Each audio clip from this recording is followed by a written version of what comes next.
22 to 27. Matthew 17, 22 to 27.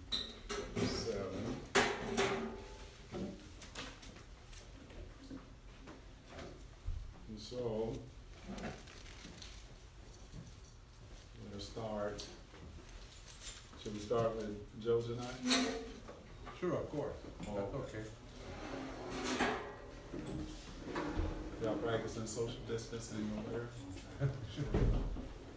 Wait a minute, that's 5 feet. No, wait a minute, I'll need it too close. Now I'll need it there. There you go. And Rick too. We're going to start with you, Joe, verse 22. Okay, here we go, verse 22. Now while they were staying in Galilee, Jesus said to them, the Son of Man is about to be betrayed into the hands of men. Bertram? Number 22, verse 22? I pass. It's too soon. Can't see it. Verse 23. I'm not ready, sorry. 17:23. And they will kill him, and the third day he will be raised up, and they were exceedingly sorrowful. When they came to the Capernaum, the collectors of the 2 drachma tax went up to Peter and said, "Does your teacher not pay the tax?" He said, "Yes." And when he came into the house, Jesus spoke to him first, saying, "What do you think, Simon? From whom do kings of the earth take toll or tax? From their sons or from others?" When Peter said, "From strangers," Jesus said to him, "Then the sons are exempt." However, so that we do not offend them, go to the sea and throw in a hook, and take the first fish that comes up. And when you open its mouth, you will find a shekel. Take that and give it to them for you and me. All right, may the Lord add a blessing to the reading and hearing of his word. So tonight we're going to talk about good citizens. Believers are good citizens, or should be good citizens. And one of the reasons why we are good citizens, of course, is that we want to glorify God in everything. So sometimes there's a tension between being a good citizen and obeying the government at times. Sometimes there might be a tension in our lives when it comes to certain laws and glorifying God. So what we want to do tonight, we want to kind of look at that and just get a snapshot of what Jesus was teaching the disciples, in particular Peter. So now, just a little backdrop. Since we've been in Matthew a little while now, we're starting to see this pattern. So back in Matthew 16 and 21, Jesus is going to talk about his death, burial, and resurrection. He's also in Matthew 17 and 12 and in Matthew 17 and 22. Interestingly enough, when he talks about his death, burial, and resurrection, then he goes to a different subject after Matthew 16 and 21, if you want to go there. After Matthew 16 and 21 for free, no charge, 16 and 21. After he talks about his death, burial, and resurrection, he talks about the cost of discipleship, and then they go to the Mount of Transfiguration. After that happens, again, he talks about the death, burial, and resurrection, and then he talks about faith. And right after he talks about faith, where are we at tonight in 17 and 22? He's going to talk about his death, burial, and resurrection, and then he's going to go into another subject about taxes and citizenship. So we see this pattern. So the interesting thing is that we've noticed so far is Jesus is starting to leave the big crowds, and he's starting to spend more time with the disciples. And while he's spending all this time with the disciples, he's continuing to tell them over and over and over again about his death, his burial, and his resurrection. And we know this is important because the disciples are having a hard time with Jesus going and dying on the cross. So I think he's telling them this, teaching them this over and over and over again to help them come to terms, if you will, with what is about to happen. So in verse 22, again, Jesus says in 17 and 22, and while they were gathered together in Galilee, Jesus said to them three things. The Son of Man is going to be delivered into the hands of men, and they will kill him. Third thing, and he will be raised on the third day. So we get to see the picture of the death, burial, and resurrection right there. So the important thing to note is that no one could take Jesus' life. He laid down his life. And no one could make him die. He chose to die. And for free. Let me give y'all something for free.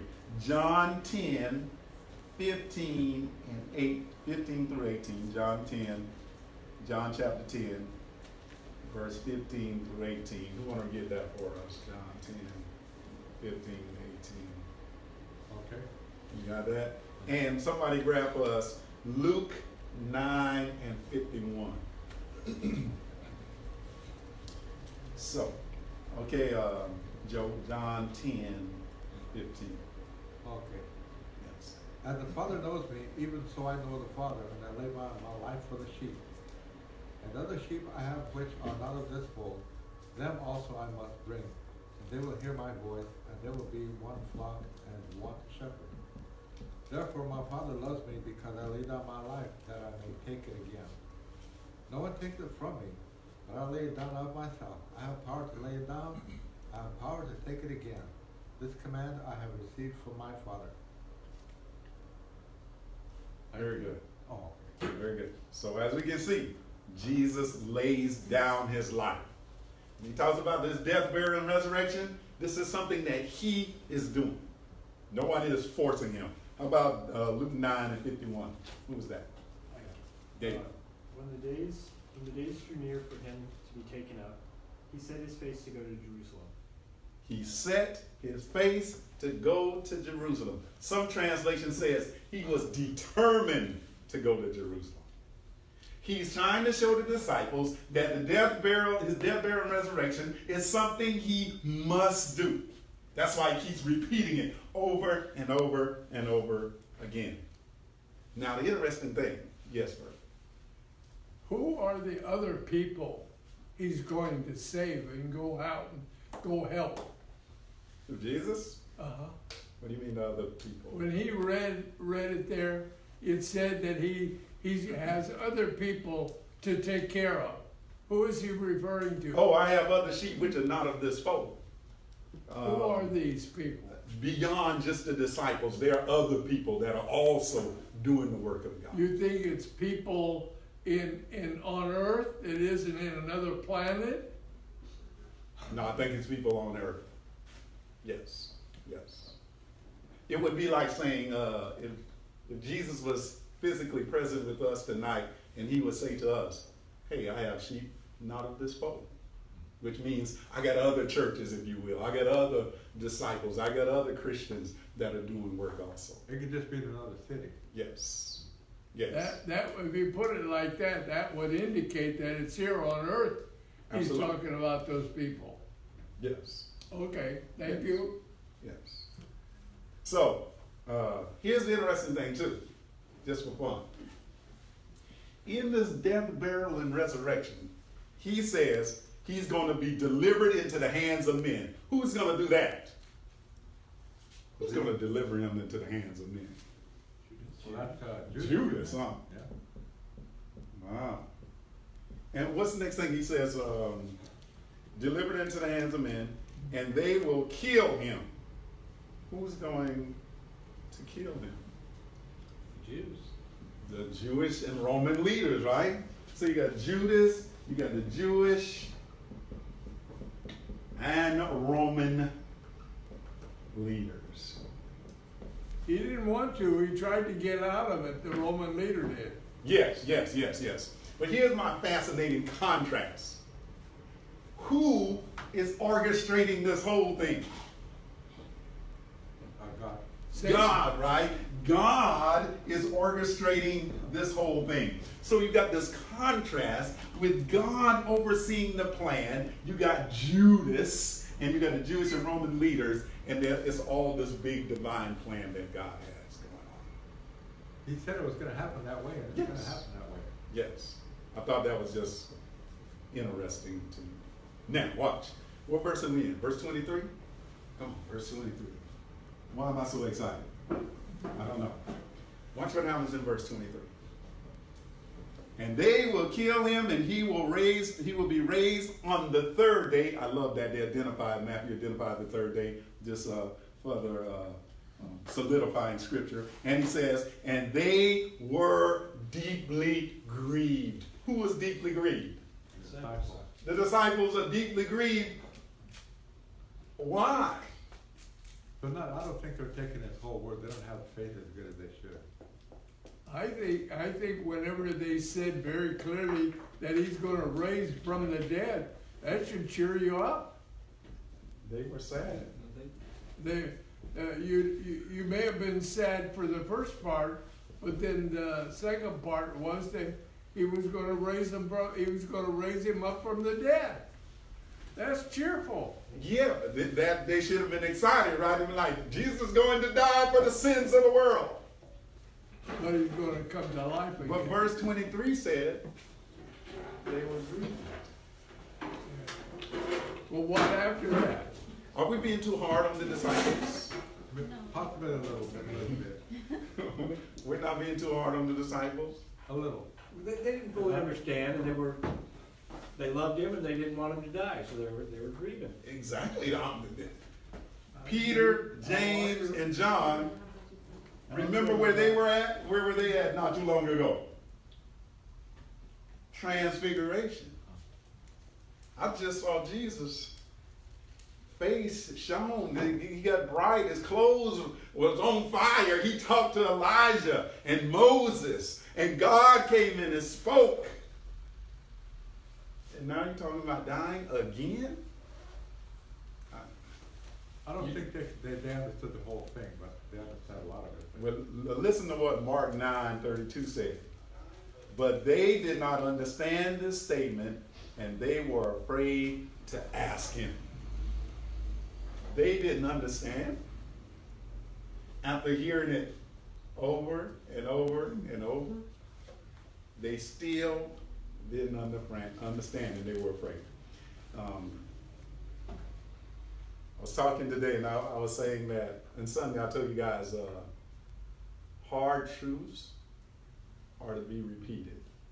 They are hard. When things are hard, you keep saying, you keep telling, you keep saying those things when they're hard, right? And you were right. The disciples had very little faith, as we've learned, as we've seen since the beginning of Matthew. They got little faith. So Jesus had to keep telling them this over and over and over again. They just couldn't imagine that Jesus was going to suffer and die and be humiliated, if you will, on a cross. But this is the very reason why he came, right? He came to die. He knew exactly how they felt, though. Exactly. Yes. And he's telling them, but they find it kind of hard to believe because, wait a minute, this guy's going to die and then he's going to come back again? Yeah. But they probably couldn't understand that part, I'm assuming. Yes. And I know we're sitting here and we're like, hey, but you saw all those miracles, you saw all those healings. I mean, come on, Peter, you walked on the water, all these things have happened. We probably a little hard on the disciples, like, you should know this. But in John 12:27, back to why Jesus came, he says, now my soul has become troubled, and what shall I say? Father, save me from this hour, but for this purpose I came to this hour. This is the very reason why I'm here, is to die. Now, you say, what's that all got to do with being a good citizen? Right? Now this is in the context of us going into the next section in verse 24 when he starts talking about taxes. All of our most favorite subject, taxes, right? So, verse 24. When they came to Capernaum, those who collected the 2 drachma tax came to Peter. Now, let's talk about that for a second. Isn't it interesting that they came to Peter? I hear echo. I'm echoing all I around. heard something outside, I think. Okay. Oh, okay, I'm all right. You gotta I go. thought I was being a ventriloquist or something going around. So they came to Capernaum. They came up to Jesus. To Peter. The question is, why did they come to Peter? Just speculating a little bit. Why would they come up? He always seems to come To up with Peter. the answers ahead of a little bit too soon, I think. Well, where's Peter from? Oh, no, I don't know. Y'all remember what city?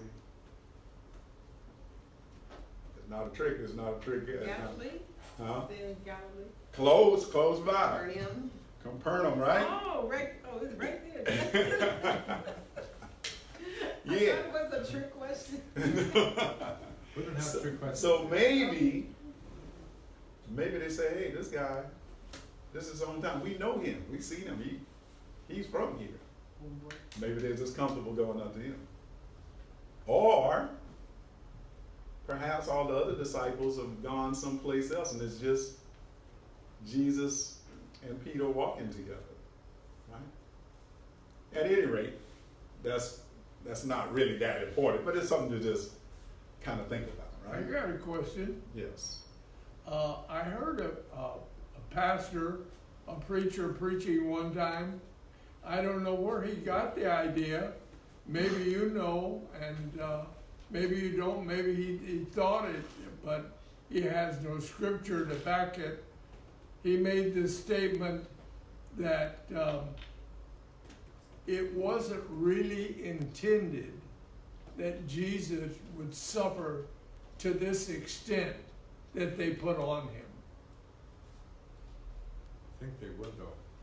Well, I don't know the way Isaiah describes I was it. gonna say that, yeah. I would say it is to that extent. probably even more If you than go that. back and read Isaiah, it seems that he would suffer that much. Yeah. But he did it for all of us. So I don't doubt he still will suffer greatly, but he seemed indicated they overdid it a little bit. I would respectfully disagree with that. Yes. But at any rate, so they came up to Peter and they wanted 2 drachma tax.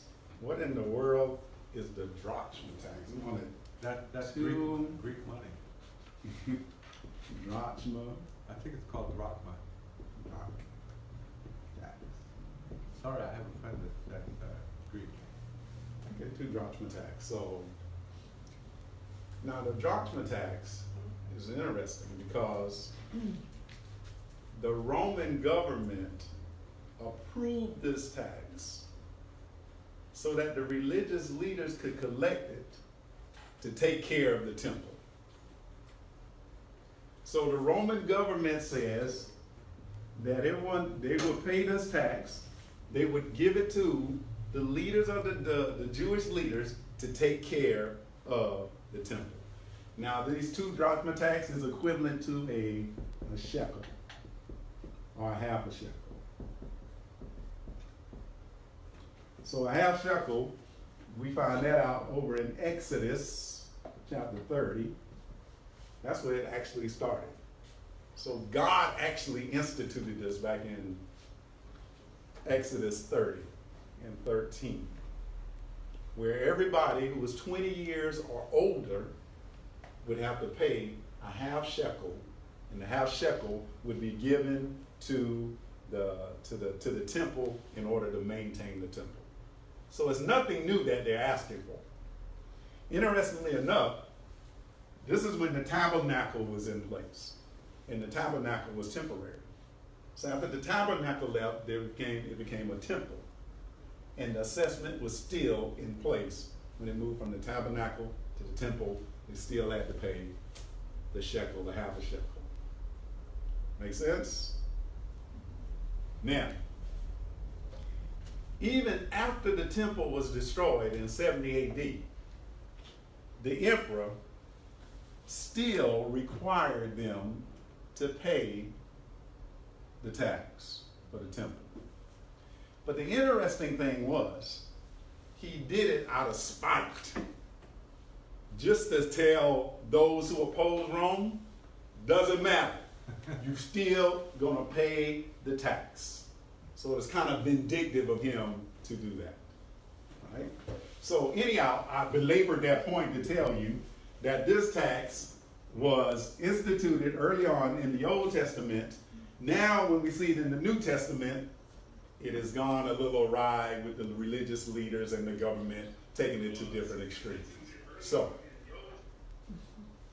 Peter was asked a question about Jesus. He says, watch what he says. Does your teacher not pay the 2 drachma tax? Now, do you think they were really, really, really interested in the tax? Tricky. Trying to trick him, right? They're trying to catch Jesus in something so they can levy more charges against him. So later on they'll be saying, also, he didn't pay his tax. That's a loaded question. Sounds like internal revenue. Watch Peter's response. Peter says, yes, in verse 25. And when he came into the house, Jesus spoke to him first. Why do we want to stop there? Jesus spoke to him first. Did Peter ask the question? Peter didn't even ask the question, did he? Jesus speaks to him first because Jesus already knew that the question was asked of him, and he already knew that it was on Peter's mind. So Jesus asked the question first. Love that. I love that. Love that. So, he said to Peter, what do you think, Simon? You know what? I haven't figured it out yet. Why didn't he call him Peter again? Why didn't he call him by his family heritage name? Because he was probably spiritually different than what he probably appeared to be. Yeah, but that don't tell me why he would say Simon. Why wouldn't he just call him Peter again? I'm working on that. Yeah, that's my own homework. I gave myself some homework. Oh, that's nice. Yeah. Why would he do that? Now, watch how he follows the question up. He says, he's going to expound on it. What do you think, Simon? From whom do the kings of the earth collect customs or poll tax? From their sons or from strangers? 2 great questions, right? Who do they collect poll tax or customs? So customs has to do with property, service, goods. Right? The poll tax has to do with individual tax. So he's saying these 2 different types of taxes, and by the way, there are many, many different types of taxes. Do they get them from their sons, their own family, or do they collect them from strangers, people outside of the family? That's a rhetorical question, right? I think they get it from both, actually. But probably more from strangers than, so. That would be like Sandra being the queen, and she says to Ezra, you got to pay taxes. That's not going to happen, right? If Pastor Wallace is the king, he's not going to look to his wife, Sister Rhoda, and say, you got to pay some taxes, girl. You got to pay some taxes. That's not going to happen, huh? That's not going to happen. So watch what he says. When Peter said, from strangers, which is the right answer, Jesus said to him, then the sons are exempt. Man, this is juicy. Right? The sons are exempt. Does your teacher pay the tax? Yes, he does. Hey, Peter. Where did these taxes come from? Do emperors or pharaohs or kings of the earth, where did they collect these taxes from? Do they get it from their family or do they get it from strangers? He said strangers. Jesus said then the sons are exempt. Now, if we don't continue to go, we'd all stop right here and say, well, Christians don't have to pay taxes. But that's not where Jesus is going with this. Who was the temple built for? If this tax right here is to take care of the temple, who was the temple built for? Scribes and Pharisees? No? That's the answer for us at seminary. We always get the answer right. At seminary, we always get the answer right. Jesus. The temple was built for Jesus. What about the sacrifices that happened in the temple? What was their sacrifice about? Y'all can say it again. Jesus. You won't go wrong, right? So the temple, even the sacrifices in the temple pointed toward the ultimate sacrifice, who is Jesus. Watch this. For free, no charge. Matthew 12 and 6. Y'all remember when we read this before, when we studied, we was back in Matthew 12 and 6? Matthew 12 and 6. This is what Jesus tells them. I'm glad y'all are sitting down, because this is going to blow your mind. It's going to blow your mind. Look what he said. But I say to you that something greater than the temple is here. Who is greater than the temple? Jesus. Can I give you another one for free? Luke 2 and 49. Remember when Jesus left the caravan and they looked for him, they like, where's Jesus at? And he was missing. And his parents went to go find him. Mary and Joseph went to go find him. And he said to them, why is it that you're looking for me? Did you not know that I had to be in my Father's house? This temple you're asking me to pay tax for, it's built for me. The sacrifices in it is for me. It is my Father's house, and I am even greater than that temple. How are you going to ask the Son to pay a tax for his own temple? I can tell you one thing, if the Pharisees are around, when he talks like that, they're gonna say he's crazy and that we gotta kill him and get rid of him. Because he really lays that out. Yes. So, Jesus had every right not to pay the tax. He didn't have to pay this tax. But we're gonna see that he is going to acquiesce and he's going to pay the tax, although he doesn't have to pay the tax. So none of y'all call the IRS tonight. Make sure y'all pay y'all taxes. Because if the master pay the tax, guess what? Servants need to pay their taxes too. Check this out. I want to ask y'all a question. How does all of this relate to this, the temple, the sacrifices, God's house? How does this death, burial, and resurrection have anything to do with Jesus paying this tax?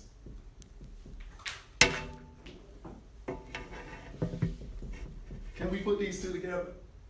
Death, burial, and resurrection. That's what we started with in the passage in verse 22. And now we're talking about taxes.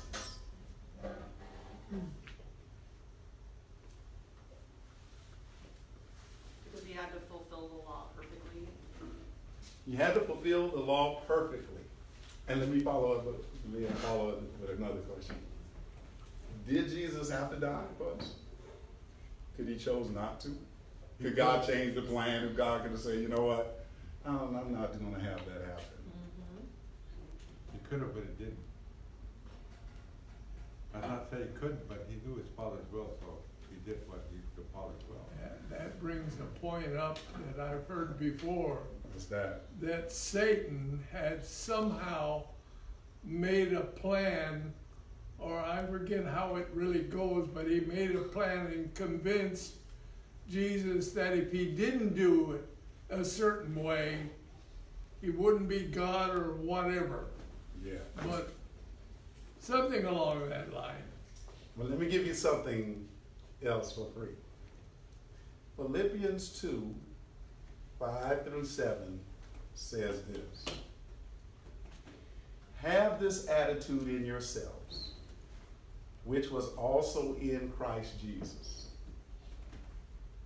who, although he existed in the form of God, did not regard equality with God a thing to be grasped, but emptied himself, taking on the form of a bondservant, and being made in the likeness of men. He chose to leave his throne in glory and put on this flesh, if you will. He chose to come down and die for us. He didn't have to do it, but we're so glad that he did. He didn't have to do this, but he chose to do this of his own free will. He didn't have to pay the taxes, but he Has chose him to anyway. do it of his own free will. He humbled himself, emptied himself. Can I give you something for free? The mission that Jesus had was greater than getting caught up in whether or not he should pay taxes.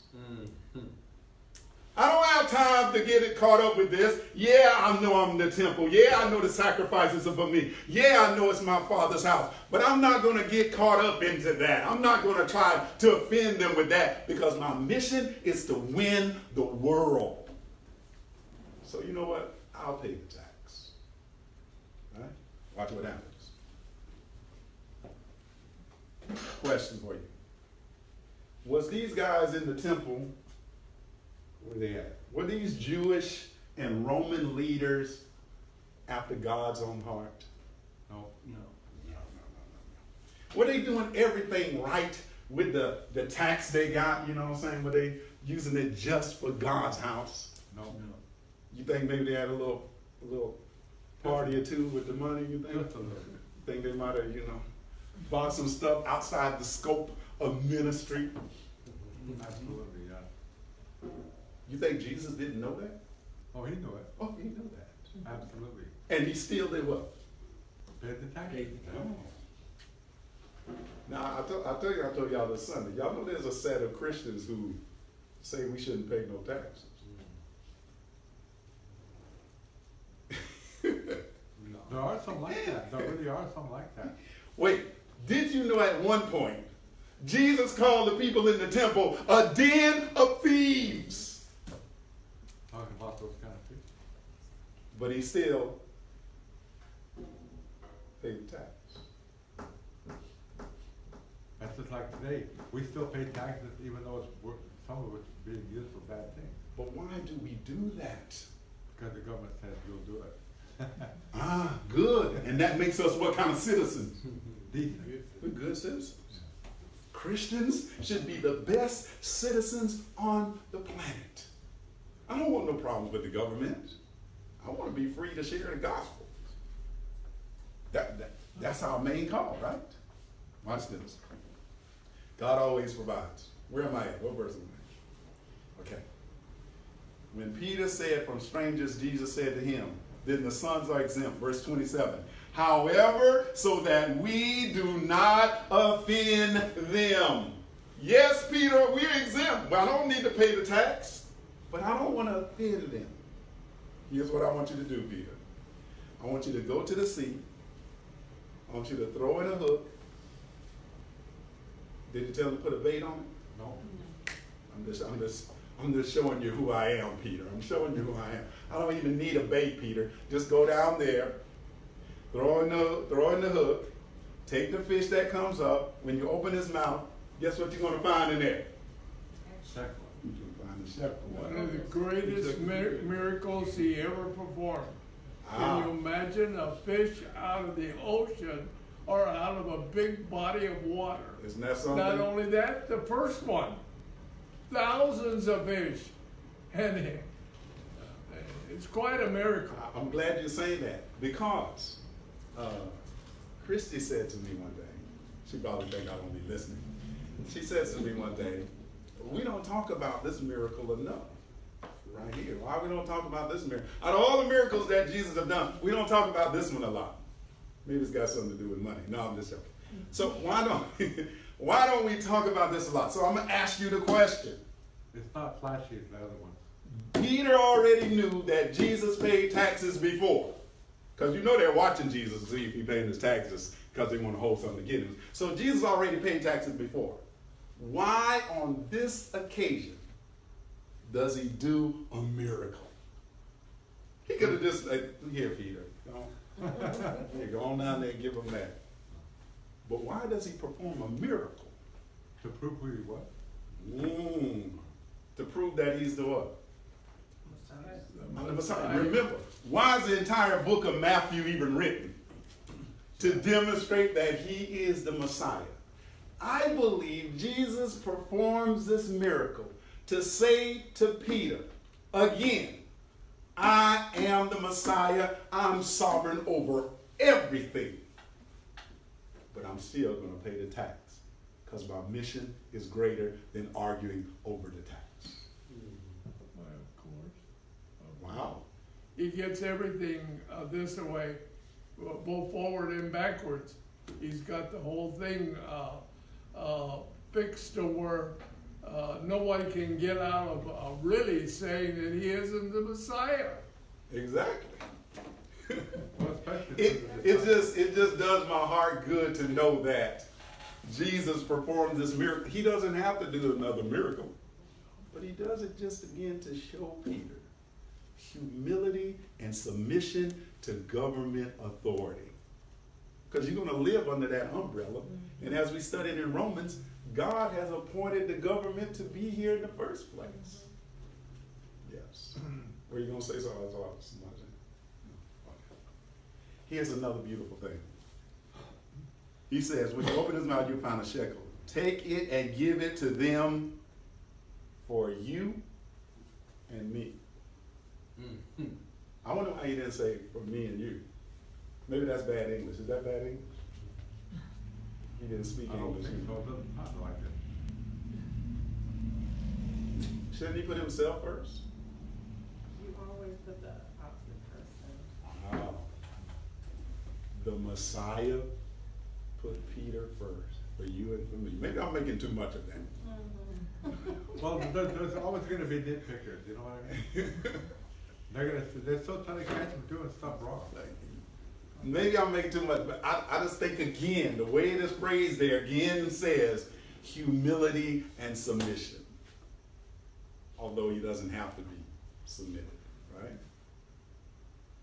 So, these evil people taking taxes.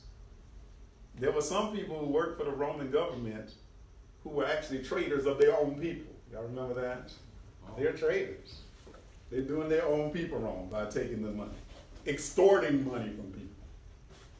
And Jesus still tells us, or still tells them to pay their taxes. A question. Yes. When they asked Peter and he said yes, that he paid already or he hasn't paid?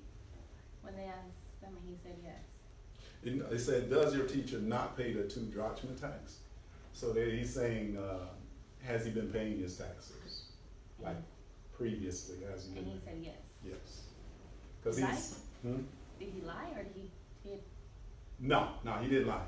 Because the drachma tax is like an annual tax and is due before the Passover. So the Passover is a yearly thing. So every year these guys who came out, there'd be guys like that in the city. They go out and they go looking for people like, you gotta pay your tax, you gotta pay your tax, you gotta pay your tax. So Peter has seen Jesus pay the taxes before. So that's why he's saying yes. And he's probably seen him pay many other taxes too. There were fisherman taxes, there were net taxes, there were boat taxes, there was all kinds of taxes, right? And y'all think we got it bad, right? The taxes all over the place. Now, just in case y'all ever feeling like, I know y'all would never feel this way, but I don't understand what the government doing with our money. I don't know how many times I said that about California. I'm like, what is California doing with our money? Good grief. You don't wanna know. I don't know. But I still should what? Pay it. I still need to pay my tax, right? Now, let's look at a few passages about submitting to authority of the government. We'll split it up. How's that? Who wants 1 Peter 2, 13 to 15? 1 Peter 2, 13 to 15. All right. Thank you. Very nice. And who wants Romans 13, 1 and 2? Beautiful. And who wants 13, 5 through 7?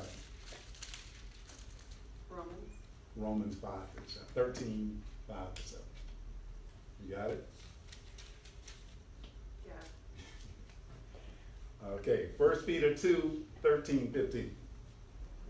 Submit yourselves to the Lord. Submit yourselves for the Lord's sake to every human situation. Hold on, Rick, hold on. Submit yourself for whose sake? For the Lord's sake. For how many human institutions? Every. Every human institution. We submit because of the Lord, for the Lord's sake. Go ahead. Whether to a king as the one in authority, or to governors as sent by him for the punishment of evildoers and the praise of those who do right. For such is the will of God, by that doing right you may silence the ignorance of foolish men. Wow. Man, our behavior is so important in society. The way we submit to authority brings peace within the society so we can share the good news of Jesus Christ. Romans 13, 1 and 2. Let every person be Very subject. good. Let every person be subject to the governing authorities, for there is no authority except from God, and those that exist have been instituted by God. Wow. Therefore, whoever resists the authorities resists what God has appointed, and those who resist will incur judgment. So the very government that we have has been instituted by God, and when we resist that authority of the government, are we resisting God? Yeah. My Bible puts it, obey the government, for God is the one who put it there. All government have been placed in power by God.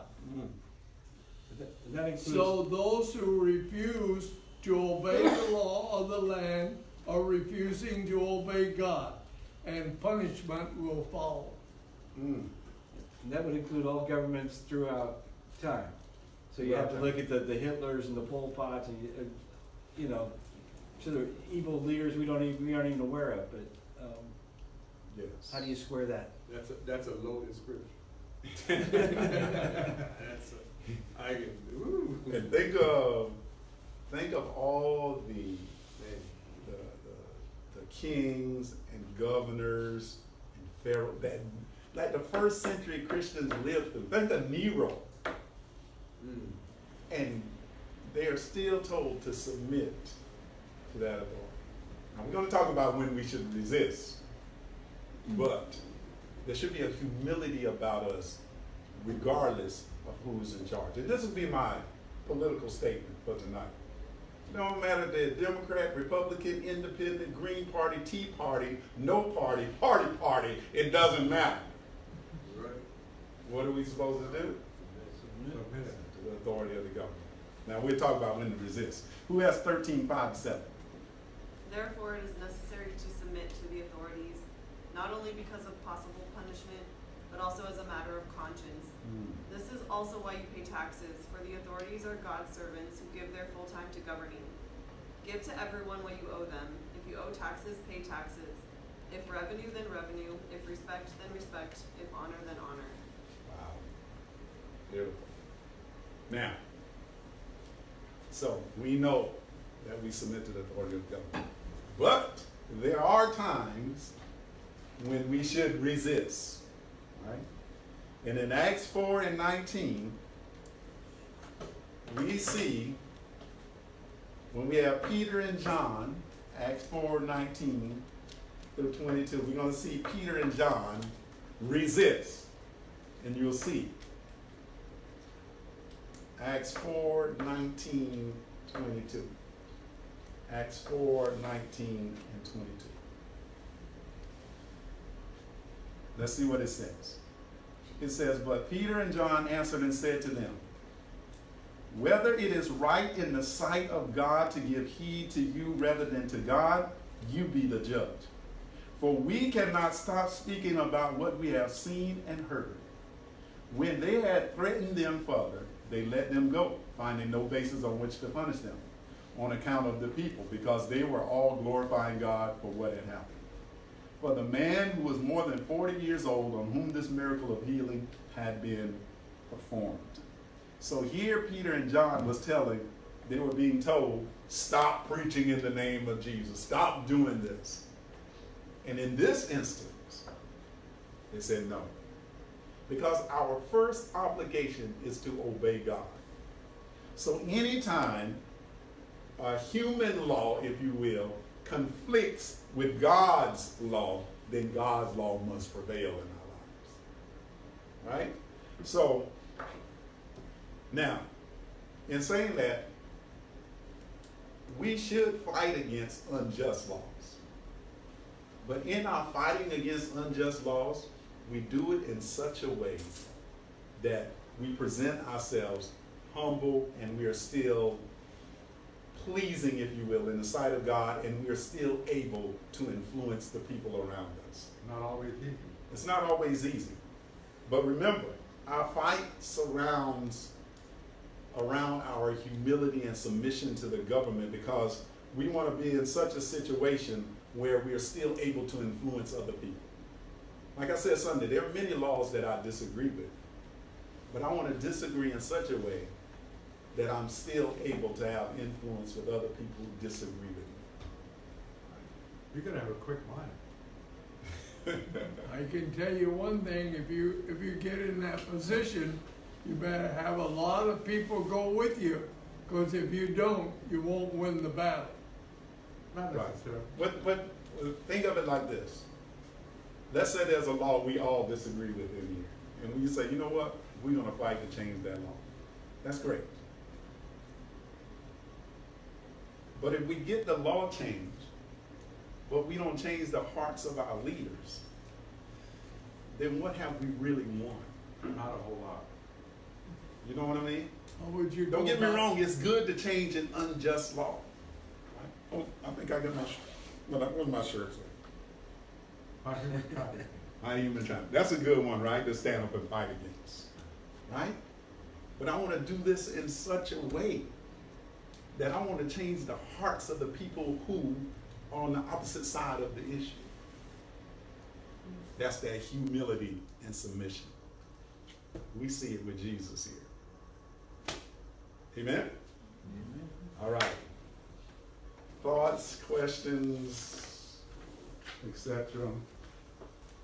I was thinking about your sermon because I saw that there was a couple pastors that were arrested because they just violated the shelter-in-place order, like in Louisiana and another state.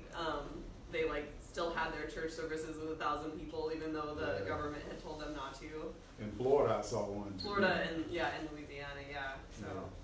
So what do you?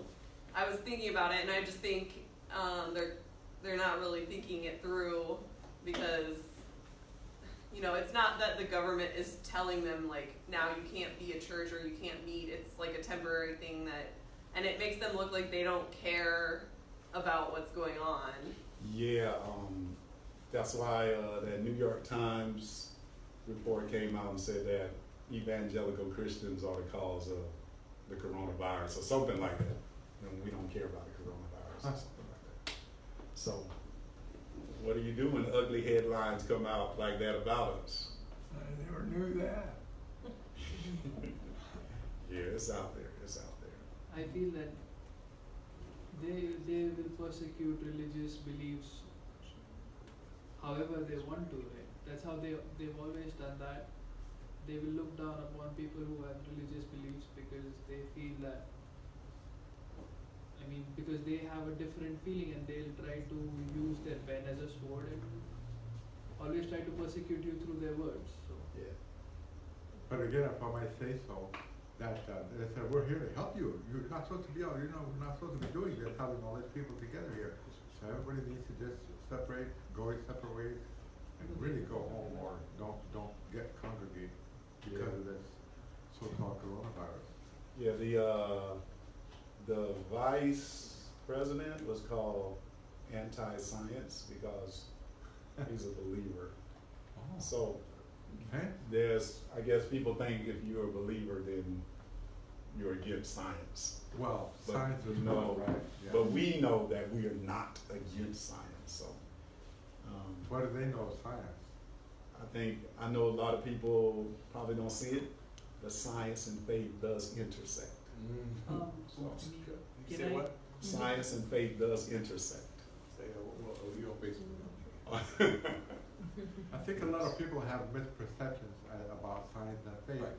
Like it would be something like, well, no, wait a minute, are you a scientist or what are you talking for? Well, excuse me, but is everybody a scientist? No. And what exactly is science in your terms? Can I add something? In my 29 years of studying science, I know that I know nothing. Well, the more you know, the less you know you don't know. That's the way I it can is, truly right? say that I know nothing. That's right. That's right. Yeah, in my 29 years of studying double and triple integration and differentiation, whatever we've studied, I know that Yeah. we actually don't know anything about how it's used. They say the more that you know you don't know. Yes. So, I agree with that. It's interesting, going back to the whole thing about being a good citizen and how we're to obey the laws, not only paying our taxes, but other laws that has been established, and to see how, I guess I can call it rebellion against the president, against the governors, against the mayors, against the chief of police, the order and stuff that they give, and because, well, not because, but Christianity, us pastors, would come from, a lot of them are defying that because they said they trust God. But here it is at the same time, and if I, just real quick, I'm not gonna read the whole thing, I'll read a couple of them. Somebody had posted it, and I thought it was really interesting.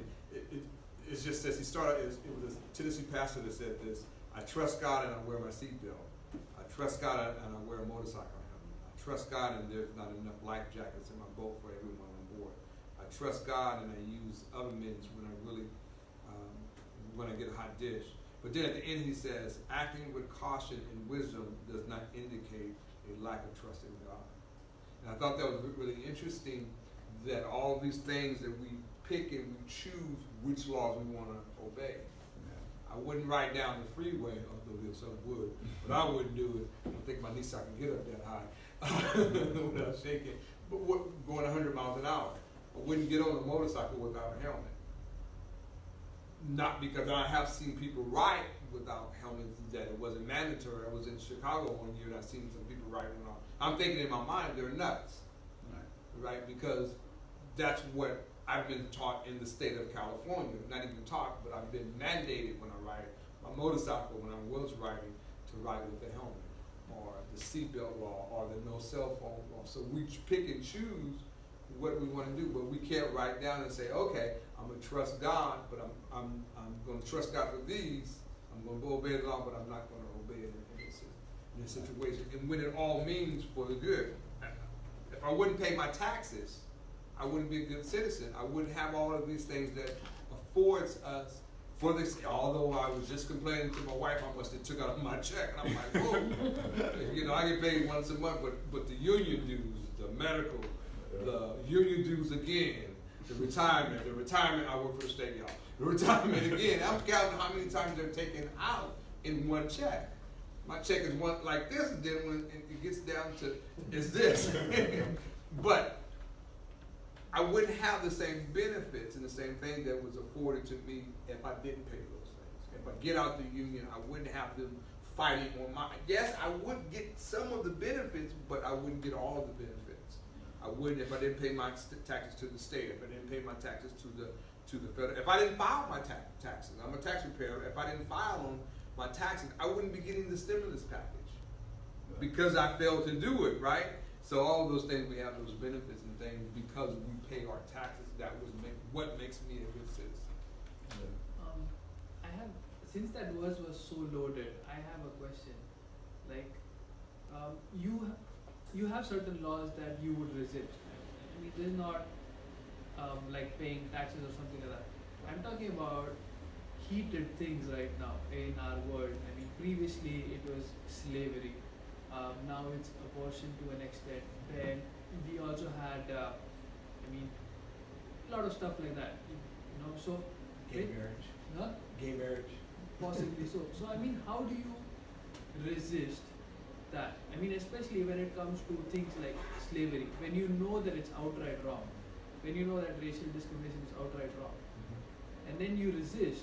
You're trying to change people, right? But then at the same time, that would also mean you're trying to resist the government, Right. because I mean, it's Yes. it's like a thing that now even with abortion as well. Like, I mean, I feel very strongly about it that it shouldn't happen, but I have like a lot of friends who tell me that I'm a fascist because I believe that it shouldn't happen. So I think we got a great model in the civil rights movement. I think that was a great model of submission but resistance at the same time. So I think those types of things, when you're talking about on a big level like that, I think that's the best way to go. Because remember, all that is saturated with prayer. And you know, Dr. King, a lot of people don't talk about it, but he was a preacher. yeah, I mean, that's what that side kind of hides. I mean, they have like a lot of their they'll put out their memes and stuff, but beneath that it'll always be written as Martin Luther King, but then they don't reflect the fact that he was a pastor, Yeah. a Baptist preacher. That I Have a Dream speech was done in a church before. He actually did it that day. So saturated with prayer, like-minded people, nonviolent, submitting to the authority of the government, but at the same time saying to the government, we disagree. But in a manner that I thought on his part still left communication open, because he got to go to the White House, he got to still talk to people. Opposed to, on the other side, we had a more militant leader in Malcolm X. I mean, he got his point across, but I don't think it was as effective as Dr. King's approach. And I know people would disagree with me, but More physical than I think the way to keep the lines open and to live in a more peaceful society in order to share the good news of Jesus Christ, we have to resist in that manner. Because there's already enough against us, right? People already put us in a corner and talk about it and categorize us as a certain way. I think we have to demonstrate that we are not what people perceive us to be and be in an influential position. Yeah. Oh, Wouldn't Daniel's story from the Bible be like an example of resisting an unjust law? Because they wanted him to, is it Daniel? You wanted to kneel? And then he didn't do that. yeah. Yeah, that's a good one too. Absolutely. I was thinking about like The Hiding Place, that book where that's about World War II, but like the believers during World War II, like they got to the point where they had to resist the government because they were killing people. So like this family was hiding the Jews in their home, even though it was illegal. So I think it's like, you know, we're fortunate enough to like live in a country where like submission to the government isn't like necessarily Yeah. going to like break our conscience. Yeah.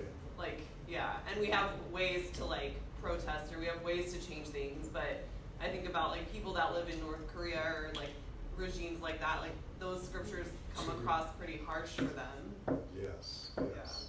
And yeah, you're right. Think about how it has progressed. Even in the Old Testament, when they started with a theocracy, right? Then it moved, and they wanted a king. Remember, they wanted to have their own king.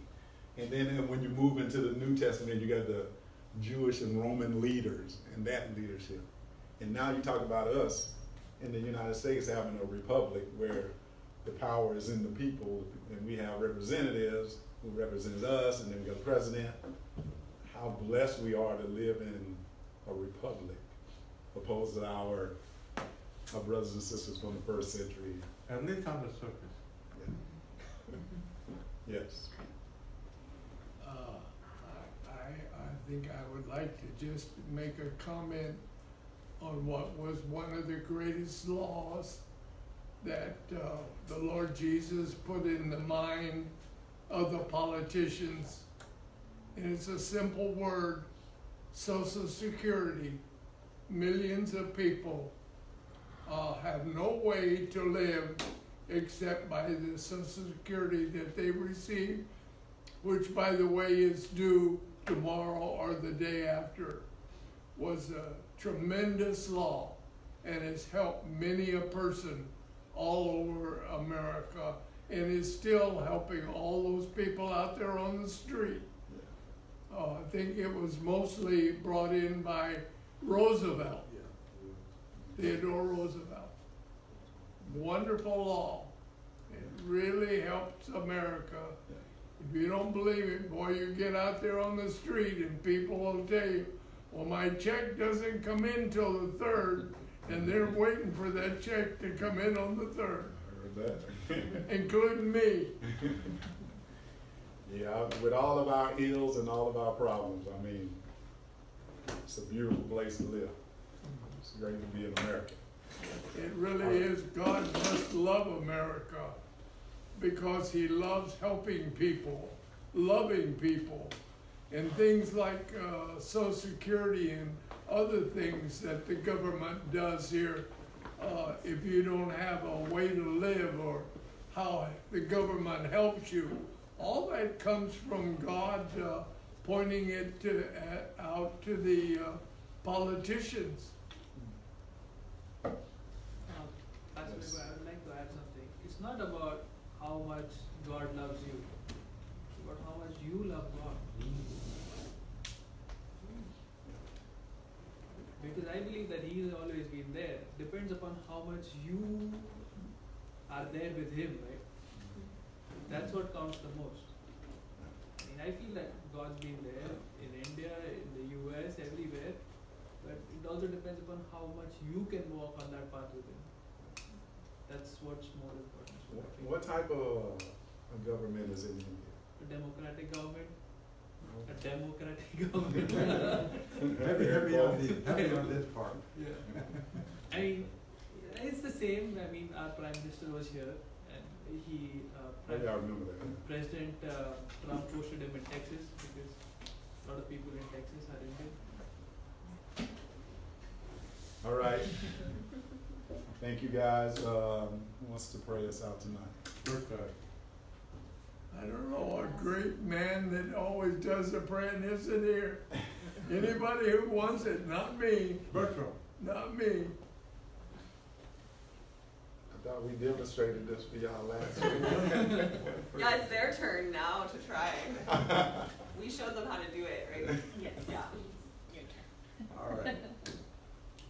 God, thank you for allowing us another opportunity to come together. We thank you, oh God, for your protection as we leave this place. Continue to put your arms of protection around us. Thank you for our leader in this house tonight. Bless him and his family and each one that's here tonight, Father. And the ones that's watching through Facebook Lives, we thank you for your word, for your power, for your strength.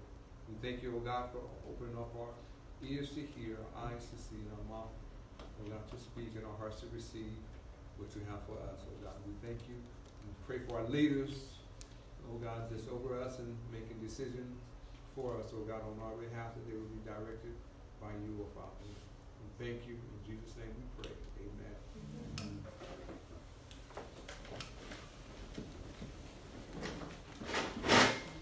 So, like, a lot of people tell me that science